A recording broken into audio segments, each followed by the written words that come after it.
শুক্তোর ডাল বানাবো। কাঁচা মুগ ডাল ধুয়ে নুন দিয়ে সেদ্ধ বসিয়েছি। ডালটা সেদ্ধ হওয়ার পর ওর মধ্যে দিয়ে দিলাম লাউ, সজনে ডাঁটা, শিম। ফোড়নে দিচ্ছি শুকনো লঙ্কা আর রাঁধুনি। কেটে নুন হলুদ মাখিয়ে রেখেছি।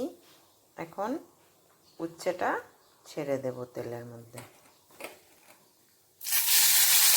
উচ্ছেটা সুন্দর করে ভেজে নেব, তারপর পুরো ফোড়নটা ডালের মধ্যে অ্যাড করে দেব।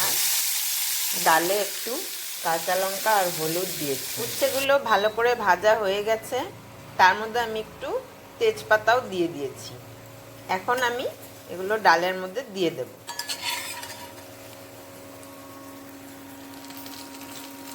এবার দিয়ে দিচ্ছি একটু আদা বাটা, একটু চিনি আর একটু ঘি। তৈরি হয়ে গেল আমার শুক্তো ডাল।